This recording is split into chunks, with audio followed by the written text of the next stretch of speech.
The morning sun shone through the tall windows of Morgan Industries' main office as Ava Morgan stared at the contract in front of her. Her hands were shaking. This wasn't how she had imagined her wedding day would be. Instead of a white dress and flowers, she was wearing her best business suit. And instead of a loving groom, she was facing Liam Blackstone, the coldest CEO in New York City. "The terms are clear," Liam said, his voice as empty of emotion as his steel gray eyes. 1 year of marriage. You'll attend all necessary social functions as my wife. In return, I'll save your father's company from bankruptcy. Ava looked at her father, Thomas Morgan, who sat in his wheelchair in the corner of the office. Once a powerful businessman, now he was a shadow of himself after his stroke. The doctor's bills and bad investments had nearly destroyed everything he had built. "And after the year is over?" Ava asked, though she already knew the answer. "We'll have a quiet divorce," Liam replied, checking his expensive watch. "My lawyer has already prepared everything. You'll receive a generous settlement, and your father's company will remain safe." The secretary entered with a cup of coffee for Liam. He didn't even look at her as he took it. That's what Ava had heard about him. Brilliant in business. Cold. As ice with people. At 38, he had built an empire, but nobody had ever seen him smile. "The press is waiting downstairs," Liam continued. "They think this is a love match, the poor little rich girl and the self-made billionaire. It's a good story. It will help both our images." Ava's friend Jenny had warned her about Liam Blackstone. "He goes through assistants like other people go through paper towels," she had said. "Nobody can work with him for more than a few months. He's impossible to please." But now, looking at her father's worried face, Ava knew she had no choice. The company had been in their family for 3 generations. She couldn't let it fail. "Where do I sign?" she asked. The wedding ceremony at City Hall was quick and cold. Ava wore a simple white dress, and Liam wore one of his perfect black suits. They exchanged rings without looking at each other. The only warmth came from the handful of reporters taking pictures outside. "Smile," Liam whispered through his teeth as they posed for photos. "Remember, we're madly in love." Their new home was Liam's penthouse apartment. 50 floors up, all glass and steel with a view of Central Park. It felt more like a museum than a home. "Your room is down the hall," Liam said as soon as they arrived. "My housekeeper, Mrs. Peters, will show you around. I have meetings all afternoon. There's a charity event tonight at 7. Wear something appropriate." He turned to leave, then stopped. "One more thing. I take my coffee black, no sugar, at exactly 6:30 every morning. Mrs. Peters usually handles it, but she's taking a vacation next week." Before Ava could respond, he was gone, leaving her alone in the huge, empty apartment. She walked to the window and looked down at the city below. Somewhere out there, real couples were having real weddings, with love and hope and dreams of a future together. But as she twisted the new ring on her finger, she reminded herself that this wasn't a real marriage. It was a business deal, nothing more. 1 year. She could survive 1 year. What Ava didn't know was that her arrival would change everything in Liam's perfectly ordered world, and that sometimes love grows in the coldest places, like flowers pushing through cracks in concrete. That night at the charity event, everyone watched the new couple.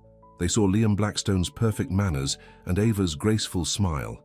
Nobody could guess that their marriage was as empty as the champagne glasses on the tables. But later that night, when Ava was alone in her room, she heard something unexpected. Classical music playing softly from somewhere in the apartment. Following the sound, she found Liam in his study, eyes closed, listening to Bach. For a moment, just a moment, his face looked different, almost human. He opened his eyes and saw her. The mask slammed back into place immediately. "Did you need something?" "No," Ava said quickly. I like Bach too." A flash of something crossed his face. Surprise, maybe? But it was gone so fast she might have imagined it. "Good night, Mrs. Blackstone," he said, turning back to his computer.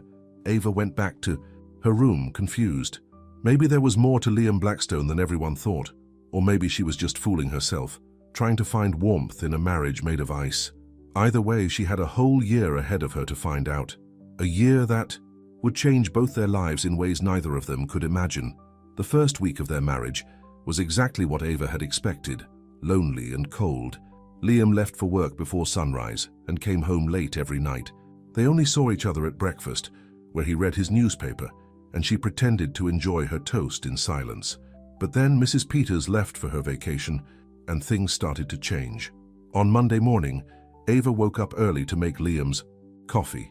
She found him already in the kitchen, frowning at the coffee maker. "I can do it," she said, stepping forward. "I'm perfectly capable of making my own coffee," he snapped. But when he tried, the machine made a horrible noise and started spewing hot water everywhere. Without thinking, Ava grabbed his arm and pulled him back. "You'll burn yourself." It was the first time they had touched since exchanging rings. They both froze. Ava could feel how solid his arm was under his expensive shirt. She quickly let go. "Let me show you," she said, trying to sound normal. "Mrs. Peters taught me how to use it." To her surprise, Liam stayed and watched as she fixed the machine and made his coffee. When she handed him the cup, their fingers brushed. "Thank you," he said quietly. It was the first time she had heard him say those words to anyone. That morning changed something between them. Every day, Ava would make his coffee, and every day Liam would stay a few minutes longer at breakfast. He still didn't talk much, but sometimes she caught him watching her when he thought she wasn't looking. One morning, she found a new tea box on the counter, her favorite brand that she used to drink at home. She hadn't told anyone about it. "Mrs. Peters mentioned you like this kind," Liam said without looking up from his newspaper. But Mrs. Peters had been gone for days, and Ava had never discussed tea with her. At the office, people started noticing changes in Liam too. His assistant, Mary, nearly fell off her chair when he said "please" while asking for a report. The cleaning lady almost fainted when he held the elevator door for her. But not everyone was happy about these changes. Richard Stone, Liam's right-hand man at the company, cornered Ava after a charity lunch. "Listen carefully, Mrs. Blackstone," he said, his friendly smile not reaching his eyes. "Liam built this company by being tough. We can't have him going soft now. Whatever game you're playing, stop it." Ava was still shaking from this conversation when she got home. She found Liam in the living room, working on his laptop. "You're home early," she said, surprised. "Board meeting finished sooner than expected." He looked up and his face changed. "What's wrong?" "Nothing," she said quickly. "Just tired." Liam closed his laptop. "Richard spoke to you, didn't he?" Ava's silence was answer enough. "I'll deal with him," Liam said, his voice hard, then softer. "Would you like to have dinner?" They ordered Chinese food and ate at the kitchen counter instead of the formal dining room. Liam even took off his tie. They didn't talk much, but the silence felt different now, almost comfortable. After dinner, Ava was about to go to her room when Liam called her name. "There's a company event this weekend," he said. "A retreat at the Mountain View Resort. As my wife, you should be there." "Of course," Ava said. "I'll pack something suitable." "Pack warm clothes," he added. "So it gets cold in the mountains." He paused. "And Ava, don't let Richard or anyone else intimidate you. You're my wife. Even if it's just for a year, you have as much right to be there as anyone." That night, Ava lay awake in her bed, thinking about the man she had married.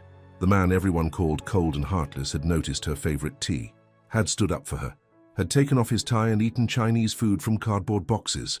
Maybe, just maybe, the ice was beginning to thaw.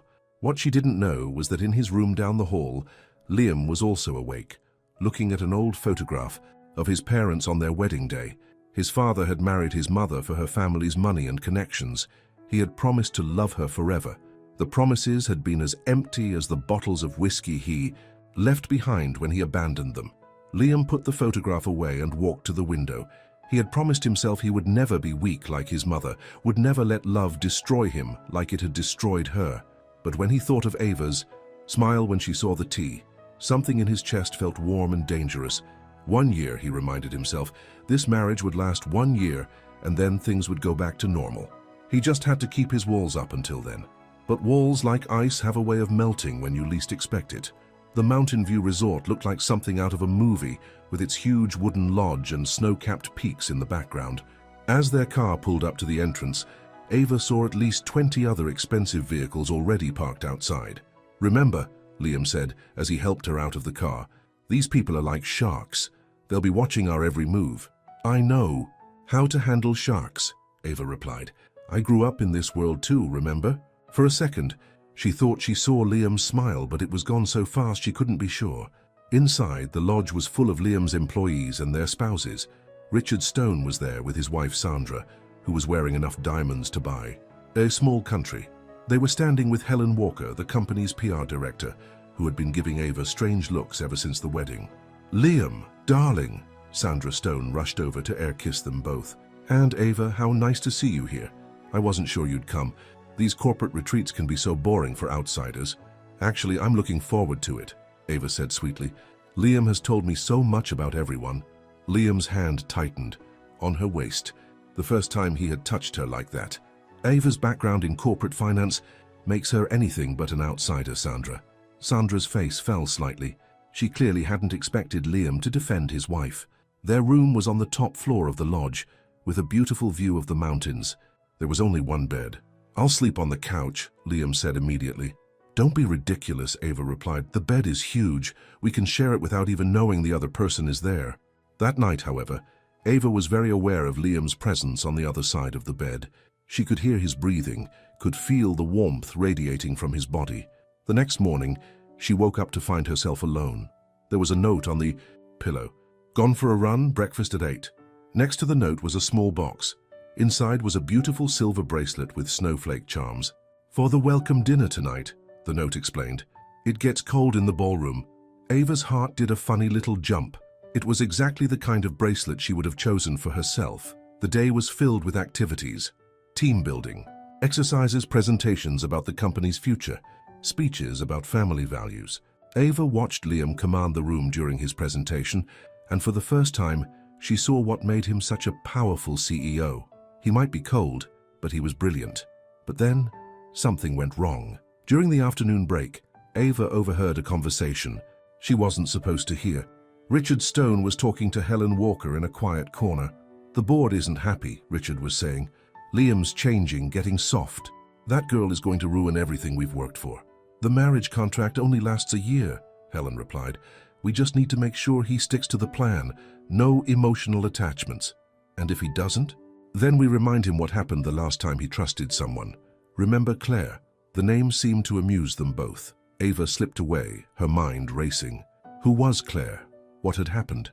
That evening, at the welcome dinner, Ava wore the bracelet Liam had given her. He noticed immediately, his eyes lingering on her wrist as he helped her with her chair. The dinner was going well until Sandra Stone had too much wine and started telling stories about the company's early days. Remember Clare, Liam? She said loudly. Now there was a woman who knew how to handle you. Such a shame about what happened. The temperature in the room seemed to drop 10 degrees. Liam's face went completely blank. Not his usual coldness, but something worse. Something haunted. Excuse me, he said, standing up abruptly. I need some air. Ava found him on the lodge's back terrace, staring at the mountains. Snow was starting to fall. You don't have to talk about it, she said softly, but I'm here if you want to. For a long moment he was silent. Then, without looking at her, Claire was my fiancée, 6 years ago. She was also working with my biggest competitor to steal company secrets. The marriage was just her way in. Ava's heart ached for him. I'm sorry. Don't be. It taught me an important lesson. Business and emotions don't mix. He finally turned to look at her, his eyes intense. This marriage is a contract, Ava. Nothing more. We need to remember that. But his voice shook slightly on the last words, and his hand moved as if to touch her face before he pulled it back. Inside, the party continued. Sandra Stone was still talking.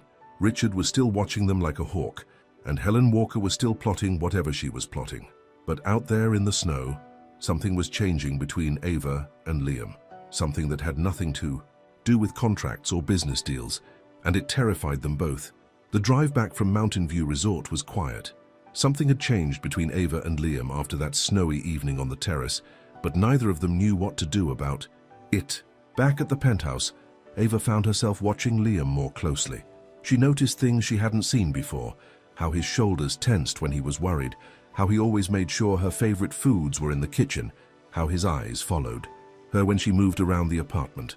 One evening she came home to find him in the kitchen, attempting to cook dinner. What are you doing? She asked, staring at the mess of pots and pans.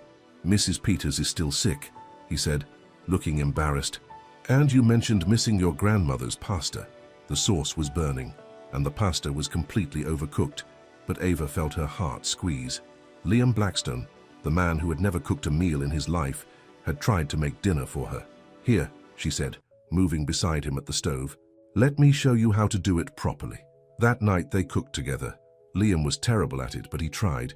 He even laughed when he spilled sauce on his expensive shirt. A real laugh that transformed his whole face. I've never heard you laugh before, Ava said without thinking. His face got serious again. I haven't had much reason to lately. But things weren't all pasta sauce and laughter. At work, Richard Stone was causing problems. He started questioning every decision Liam made, especially the ones that showed any kindness to employees. "The board is concerned," he kept saying. "They're worried you're losing your edge." Then there was Helen Walker, who seemed to show up everywhere Ava went. At charity events, at lunch spots, even at her favorite coffee shop, always watching, always taking notes on her phone. One afternoon, Ava's father called her in tears. Someone had been asking questions about old family scandals, digging up dirt from 20 years ago. "They're trying to find something to use against you," her father said, "to break up your marriage." That same day, Liam came home early and found Ava crying in the living room. Without a word, he sat next to her on the couch. "Tell me," he said softly. So she did. She told him about Helen following her, about the threats to her father's reputation, about how scared she was. Liam's face got darker with every word. When she finished, he stood up and made a phone call. "Helen Walker is fired," he said into the phone. "Effective immediately, and Richard, if anything happens to Thomas Morgan's reputation, I'll know who to blame." After he hung up, he turned to Ava. "No one threatens my wife." "But I'm not really your wife," Ava said quietly. "This is just a contract, remember?" Liam looked at her for a long moment. Then he reached out and touched her face, wiping away a tear with his thumb. "Maybe," he said, his voice rough. "We need to talk about that contract." But before he could say more, his phone rang. It was the office, another crisis, another meeting that couldn't wait. "We'll talk later," he promised, heading for the door. That night, Ava couldn't sleep. She kept thinking about how Liam's hand had felt on her face, how his eyes had looked when he called her his wife. She got up to get some water and heard music coming from Liam's study, the same Bach piece from their first night together. This time she didn't run away when he saw her. "I couldn't sleep either," he said. They sat together in the dark study, listening to the music. Slowly, without either of them noticing how it happened, Ava's head came to rest on Liam's shoulder. "I'm scared," she whispered. "Of what?" "Of feeling things I'm not supposed to feel." Liam's hand found hers in the dark. "Me too." But just as they were having this moment, Liam's phone buzzed with a text. It was from Richard Stone. "Remember, Claire. Remember what happens when you let your guard down." Liam's hand tightened on Ava's. The walls he had built around his heart were crumbling, but the fear was still there. Fear of being hurt again. Fear of losing everything he had built. What neither of them knew was that Richard Stone had already put a plan in motion. A plan that would test their growing feelings in ways they never expected. And it would all start with a mysterious woman from Liam's past who was about to return to New York City. Claire herself. Claire Matthews walked into Blackstone Industries like she owned the place. Her designer heels clicked on the marble floor, turning heads everywhere she went. After 6 years, she looked exactly the same. Beautiful, confident, and dangerous. "I'm here to see Liam," she told the receptionist with a smile that didn't reach her eyes. Upstairs in the penthouse, Ava was having breakfast with Liam when his phone rang. She watched his face turn white as he listened to the caller. "She's what?" he said, standing up so quickly his chair almost fell. "Don't let her, I'll be right there." "What's wrong?" Ava asked. "Claire," was all he said. "She's back." Ava felt like someone had thrown cold water on her. After that night, in his study, things had been different between her and Liam. They had started having dinner together every night. He had been teaching her to play chess. Sometimes their hands would touch and neither would pull away. But now Claire was back, and the fear in Liam's eyes made Ava's heart hurt. "I'm coming with you," she said, grabbing her coat. "Ava, no, I'm your wife, remember? Even if it's just for show, I should be there." When they arrived at the office, Claire was sitting in the reception area like a queen on her throne. She stood up when she saw Liam, and Ava had to admit she was stunning, tall, blonde, and perfectly put together. "Hello, darling," Claire said, moving to kiss Liam's cheek. He stepped back. "What are you doing here, Claire?" "Can't a girl visit her first love?" Her eyes moved to Ava. "And this must be the new Mrs. Blackstone. How sweet." Richard Stone appeared, looking too happy about the situation. "Claire is joining our team as a consultant. The board approved it this morning." Liam's face went from white to red. "Like hell she is." "Actually," Claire smiled, pulling out some papers, "I own enough shares now to have a say in these decisions. You're not the only one who knows how to play the game, Liam." That afternoon, Ava found Liam in his office staring out the window. She had never seen him look so lost. "Talk to me," she said softly. "Tell me what really happened with Claire." For a long moment, she thought he wouldn't answer. Then he turned to her, and the pain in his eyes made her want to cry. "I loved her," he said, "or I thought I did. She was perfect, smart, beautiful, understood the business world. I trusted her with everything. My heart, my company's secrets, my future." He picked up a paperweight from his desk, squeezing it like he wished it was someone's neck. "One day I came home early from a business trip, found her in my office, copying files to a flash drive. She was working for James Davidson, my biggest competitor. Everything, our whole relationship, was a lie." Ava moved closer to him. "But you caught her. You stopped her. The damage was already done. She had been feeding Davidson information for months. We almost lost the company. I swore I'd never let anyone get that close again." Without thinking, Ava reached for his hand. To her surprise, he let her take it. "I'm not Claire," she said quietly. Liam looked at their joined hands. "I know, that's what scares me." But their moment was interrupted by Richard Stone bursting into the office. "Emergency board meeting.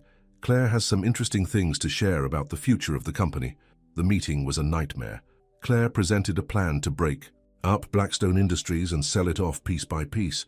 "For maximum profit," she said. Sweetly, Ava watched Liam fighting to save his company, and something inside her snapped. She stood up. "Mrs. Blackstone," Richard said coldly, "this is a board meeting. You have no place here." "Actually," Ava said, "I do." She pulled out her phone and dialed a number. "Daddy, it's time." Thomas Morgan's face appeared on the meeting room's video screen. He looked stronger than he had in months. "As of this morning," he announced, "Morgan Industries has purchased 20% of Blackstone Industries shares. Combined with my daughter's shares as Liam's wife, that gives us controlling interest." The room exploded in chaos. Claire's perfect mask cracked. Richard looked like he was choking. "You forget," Ava said, looking straight at Claire. "I grew up in this world too, and I protect what's mine." Later that night, alone in the penthouse, Liam finally asked the question, "Why did you do it? This marriage was supposed to save your father's company, not risk everything to save mine." Ava looked at him. This man who had tried to cook her dinner, who bought her favorite tea, who held her hand in the dark while listening to Bach. "Maybe," she said softly, "this stopped being just a contract a long time ago."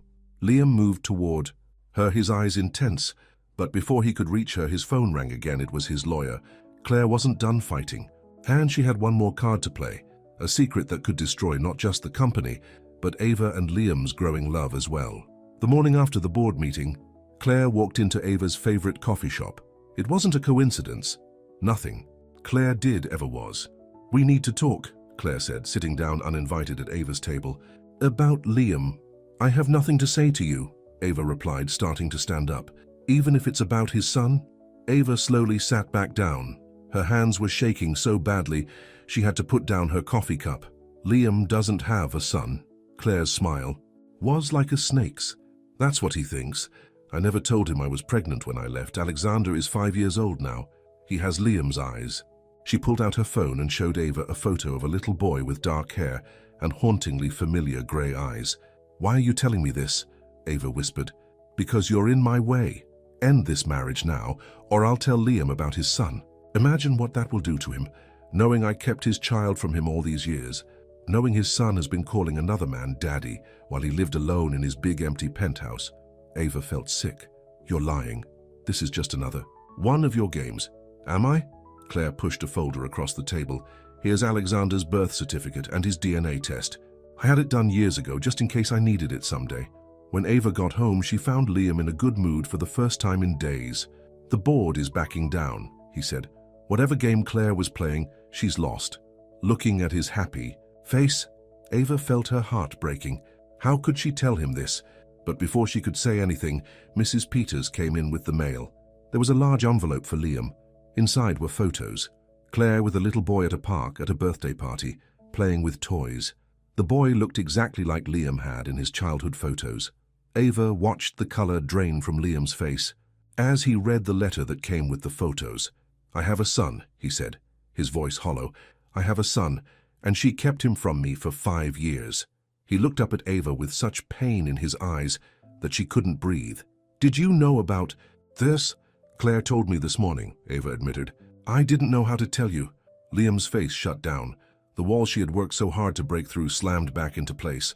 "So you kept it from me too," he said coldly, "just like her." "No, Liam, I was trying to protect you." "I don't need protection," he snapped. "I need truth, I need—" He stopped, running his hands through his hair. "I need to meet my son." Claire had arranged a meeting at her apartment. When Liam and Ava arrived, the little boy was playing with trucks on the floor. "Alexander," Claire said sweetly, "this is Mommy's friend Liam." The boy looked up with those grey eyes that were so like his father's. Liam dropped to his knees beside him. "Hello, Alexander. I like trucks too." For an hour they played together on the floor while Claire watched with a satisfied smile, and Ava felt her world crumbling. Finally, Claire sent Alexander to his room for a nap. "We need to discuss custody arrangements," she said. "Of course, it would be easier if Alexander's father was married to his mother." "No," Liam's voice was firm. "You don't get to use my son as a bargaining chip. Think about it, darling. A ready-made family, everything you always wanted. All you have to do is end this fake marriage and come back to me." Ava couldn't take any more. She ran out of the apartment, tears blinding her. She was waiting for a cab when Liam caught up with her. "Ava, wait." "No," she said. "I understand he's your son. You need to be with him, with his mother. That's not—" "I'm releasing you from our contract," Ava said, her heart shattering. "You're free to be with your family." But as she turned to leave, Liam grabbed her arm. "There's something not right about this," he said. "Claire's timing is too perfect. And Alexander, something feels off." He pulled out his phone and made a call. "John, I need the best private investigator you know, right now. I need to know everything about my supposed son." What Liam didn't know was that at that very moment, Richard Stone was meeting with Claire in a dark parking garage. "Everything's going according to plan," Claire said. "Once the DNA test comes back proving Alexander is his, Liam will do anything to be part of his son's life, including selling his company to us." "And the boy?" Richard asked. "He's playing his part well?" Claire smiled. "Amazing what you can do with a good acting coach and a child who looks like Liam's childhood photos, isn't it?" Neither of them noticed the cleaning lady who was emptying trash cans nearby. The same cleaning lady who had worked at Blackstone Industries for 20 years and who had always had a soft spot for Liam. The truth was about to come out. But would it be in time to save Ava and Liam's love? Maria Rodriguez had been cleaning offices at Blackstone Industries for 20 years. She was the kind of person nobody noticed, which meant she noticed everything. She remembered how kind young Mr. Blackstone had been when her daughter was sick, quietly paying for treatments that had saved her life. So when she overheard Claire and Richard's conversation in the parking garage, she knew exactly what to do. The next morning, she went straight to Ava's office. "Mrs. Blackstone," she said nervously, "I heard something last night about the little boy, about Alexander." Meanwhile, Liam was meeting with John Parker, the private investigator. The PI spread photos across Liam's desk. "The boy has been in 3 different cities in the past year," John explained. "With 3 different mothers. He's a child actor. His real name is Tommy Wilson and his actual mother lives in New Jersey." Liam felt like he couldn't breathe. "And Claire?" "Hired him through a talent agency. She's been planning this for months. The DNA test she showed you? Fake. Created by a lab technician who's currently enjoying a very expensive vacation in the Bahamas." At that moment, Ava burst into the office. "Liam, Maria just told me." "I know," he said. "John figured it out. Alexander isn't my son. It was all a lie." Ava ran to him, and this time Liam didn't hold back. He pulled her into his arms, holding her tight. "I'm so sorry I doubted you," he whispered into her hair. "I'm sorry I didn't fight harder," she whispered back. Their moment was interrupted by Richard Stone storming in. "The board meeting's in an hour. Claire's presenting the final proposal for the company sale. Your precious wife's shares won't help you this time, not with a custody battle hanging over your head." Liam smiled coldly. "Actually, Richard, I think it's time for a different kind of meeting." An hour later, the boardroom was full. Claire stood at the front looking triumphant. Richard sat beside her, already counting his money. "Before we begin," Liam said, standing up, "I'd like to introduce some special guests." The door opened. A woman walked in with a little boy, Alexander, wearing different clothes and holding his mother's hand. "This is Susan Wilson," Liam announced, "and her son Tommy. Tommy is a very talented young actor who Claire hired to play my supposed son." The room erupted in chaos. Claire's face went white. "That's ridiculous," she started to say, But Liam wasn't finished. "Maria," he called. The cleaning lady walked in holding her phone. She pressed play, and Claire's voice filled the room. "Amazing what you can do with a good acting coach and a child who looks like Liam's childhood photos, isn't it? And here," Liam continued, "are bank records showing payments from Richard Stone to Claire Matthews over the past 6 months. And here are emails between them planning this entire scheme." Richard jumped up. "You can't prove—" "Actually," Ava stepped forward, "we can. My father's security team has been watching you both. We have everything." Claire tried to run, but security stopped her at the door. Richard collapsed in his chair, looking like he might be sick. "The police are waiting outside," Liam said, "along with reporters from every major news outlet. Would you like to explain to them how you tried to use an innocent child to steal my company?" After Claire and Richard were led away in handcuffs, the boardroom slowly emptied. Soon only Liam and Ava were left. "I should have trusted you," Liam said softly. "When you said you weren't Claire, I should have believed you." "We both had trust issues to work through," Ava replied, "but we did it together." Liam took her hand, running his thumb over her wedding ring. "About that contract." "Yes? I think we should tear it up." Ava's heart stopped. "What?" "I don't want a wife by contract," he said. "I want a real marriage with you if you'll have me." Before Ava could answer, his phone rang. They both laughed. It was always ringing at the worst moments, but this time Liam did something he had never done before. He turned it off. "No more interruptions," he said. "No more walls, no more pretending. Just us." He pulled Ava close and finally kissed her, the way he had wanted to for months. Outside the boardroom, Mrs. Peters was shooing away curious employees. "Give them some privacy," she said with a smile. "It's not every day a business arrangement turns into a real love story." But their story wasn't over yet, because even as Liam and Ava were finding their way to true love, someone else was plotting revenge. Someone who had lost everything because of their happiness, and they had no idea what was coming. Sandra Stone sat alone in her mansion, staring at a photo of her husband being led away in handcuffs. The newspapers were everywhere. "Corporate scandal rocks Blackstone Industries. CEO's ex-fiancé arrested in fraud scheme. They'll pay for this," she whispered, picking up her phone. "Both of them." At the penthouse, Ava and Liam were enjoying their first peaceful breakfast in weeks. The newspapers painted them as the perfect power couple, the cold CEO who found love with the woman he married for business. "Your coffee's getting cold," Ava said, watching Liam read the business section. He looked up with a smile that still made her heart skip. "I was thinking, now that everything's settled, maybe we should take a vacation, just us." Before Ava could answer, Mrs. Peters rushed in with a worried face. "Mr. Blackstone, you need to see this." She handed him a tablet. On the screen was a breaking news story. "Morgan Industries facing federal investigation." Ava grabbed the tablet. The article claimed her father's company had been involved in illegal dealings for years. Anonymous sources suggested Thomas Morgan's stroke might have been faked to gain sympathy from investors. "This is ridiculous," Ava said. "Daddy would never—" "Of course he wouldn't," Liam interrupted. "This is revenge." But from who? They didn't have to wait long to find out. That afternoon, Sandra Stone walked into Liam's office without an appointment. "What have you done to my life?" she demanded. "My husband is in jail. My reputation is ruined. My friends won't even take my calls." "Your husband tried to steal my company," Liam replied coldly. "He got what he deserved. And now you're living happily ever after with your little wife?" Sandra's laugh was bitter. "We'll see about that." After she left, Liam immediately called his security team, but the damage was already done. Over the next few days, more stories appeared. Old employees came forward claiming Thomas Morgan had threatened them. Business partners suddenly remembered suspicious deals. Each story was carefully crafted to seem just believable enough. Ava watched her father suffer through reporters camping outside his house, old friends avoiding his calls. The stress was affecting his health. "We have to stop this," she told Liam, "before it kills him." But Sandra wasn't done. She had saved her biggest weapon for last. One morning, Ava arrived at the office to find an envelope on her desk. Inside were photos of Liam at dinner with different women, all taken over the past few months. Her hands shook as she looked at the dates. They were all from after their wedding. A note fell out. "Still think your marriage is real?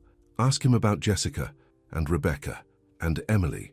Ava felt sick. The photos showed Liam smiling, laughing, looking happier than he ever had in their first months together.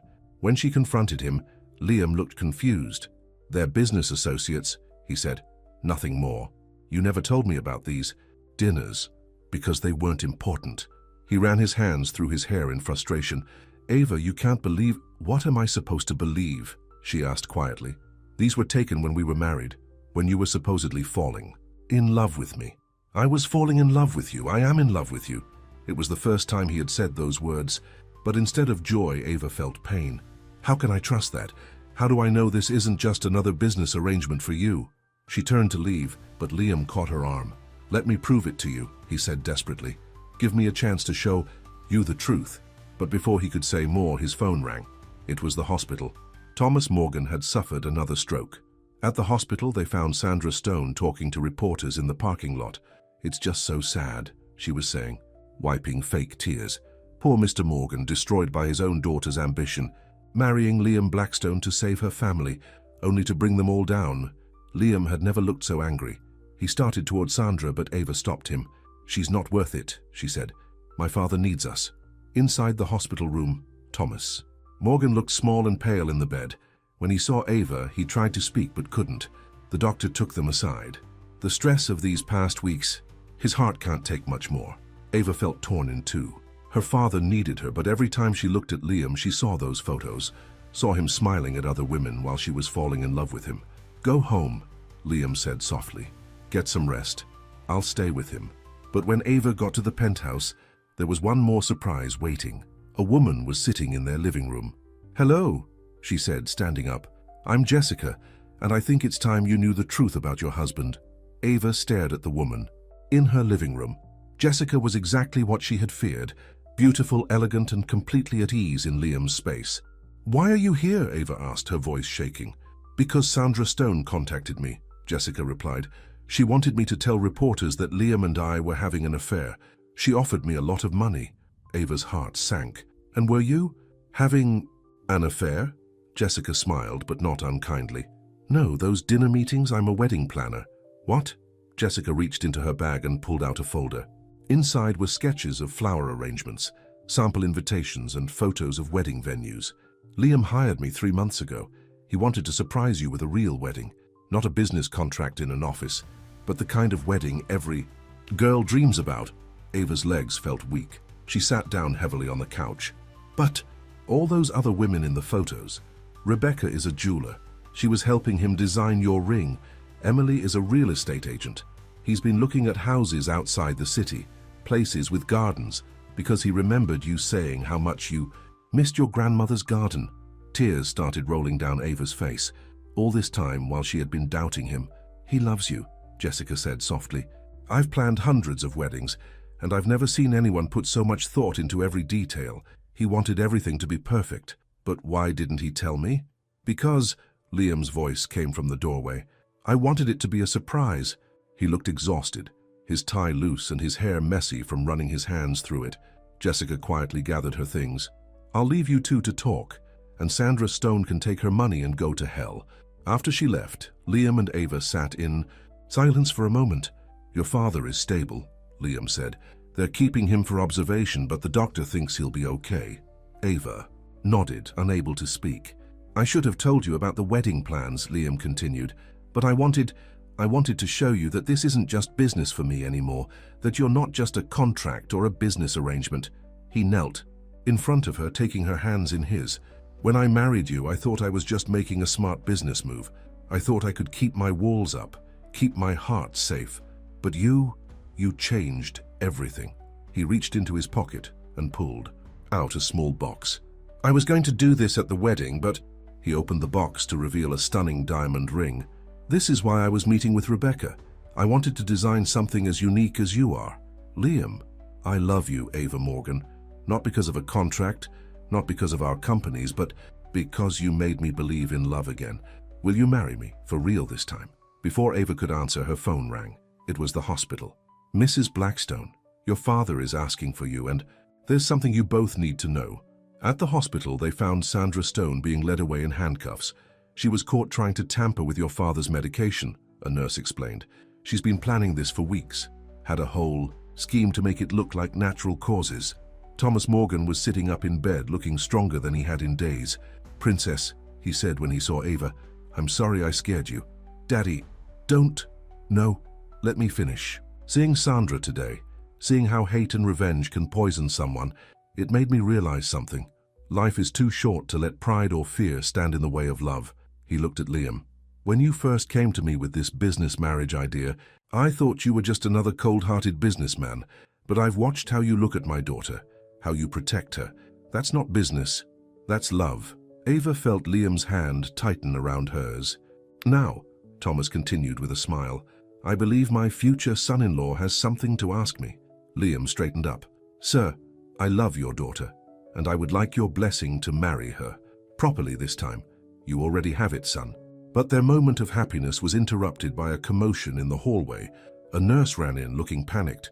Sandra Stone escaped custody, and she was heard saying she's going to end this once and for all. Liam pulled Ava close. "I won't let her hurt you." "It's not me I'm worried about," Ava said.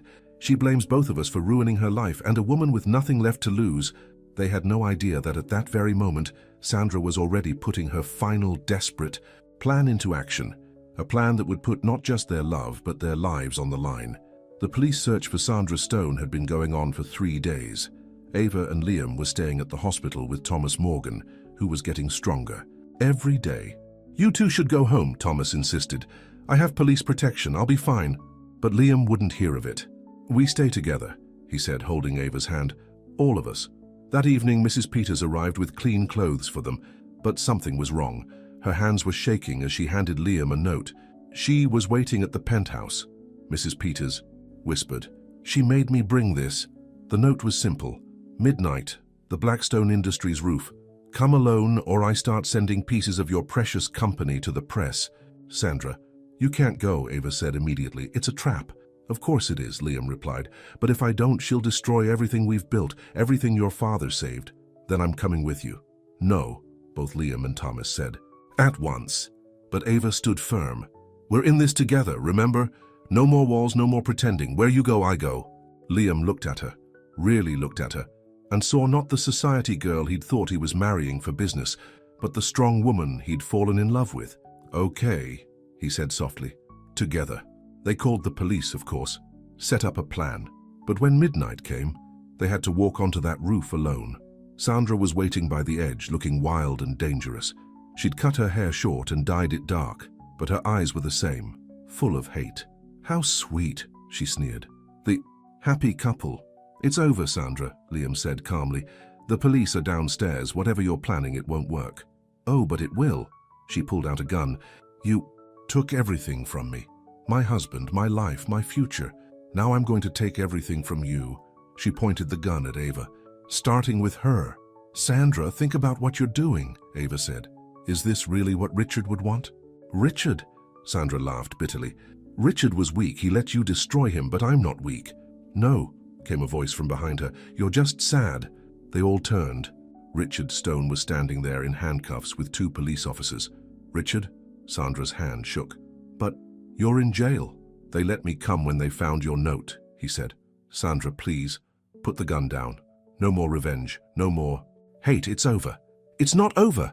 She turned back to Liam and Ava, the gun wavering between them. "They have to pay." "The only ones who paid were us," Richard said quietly. "We let bitterness poison our hearts. While they found love. Real love. Don't you remember when we had that?" Sandra's eyes filled with tears. "You never looked at me the way he looks at her.